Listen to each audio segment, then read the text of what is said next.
శివతత్వం. శివశంకరన్ కంచిమఠానికి చాలా కాలంగా పెద్ద భక్తుడు. ఒకరోజు పరమాచార్య స్వామి వారి దర్శనానికి మఠానికి వచ్చినప్పుడు ఒక సేవకుడు అతనితో చాలా మర్యాదగా ప్రవర్తించాడు. అతను దాన్ని తనకు జరిగిన అవమానంగా తలచాడు. వెంటనే స్వామి వద్దకు వెళ్ళి ఆ సేవకునిపై చాడీలు చెప్పాలని అతనికి లేదు. కానీ అతనికి ఒకరోజు స్వామివారితో మాట్లాడే అవకాశం దొరికింది.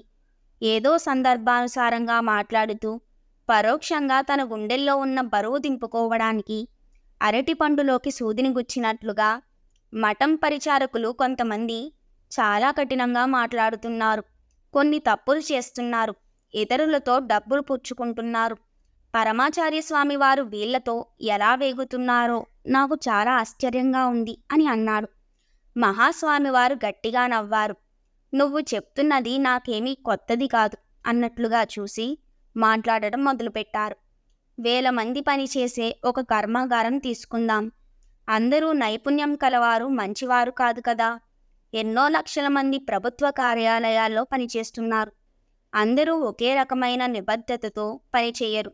చాలామంది అసలు పని కూడా చెయ్యరు. పని చేసినా అది సరిగ్గా చెయ్యరు, అసంపూర్ణంగా చేస్తారు. కానీ వాళ్ళను ఇంటికి పంపించలేము.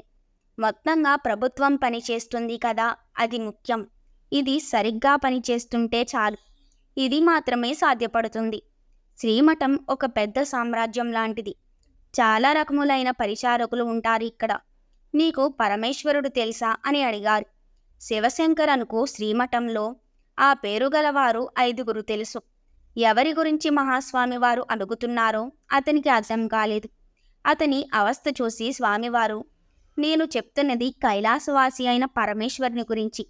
అతని కంఠంలో పాము ఉంటుంది, ఒక చేతిలో అగ్ని ఉంటుంది, కాళ్ళ కింద దురాశకు ప్రతిరూపమైన ఒక దేవతని తన ఆధీనంలో తొక్కి ఉంచుతాడు. భూతములు, దెయ్యాలు అతని గణాలు. వీటన్నింటినీ వెంటబెట్టుకొని నృత్యం చేస్తుంటాడు విశ్వమంతా తిరుగుతూ. పామును కనుక వదిలివేస్తే అది స్వేచ్ఛగా తిరిగి అందర్నీ భయపెట్టి కాటువేస్తుంది. అగ్నిని నియంత్రించకపోతే అది స్థావర జంగమాలను దహించివేస్తుంది.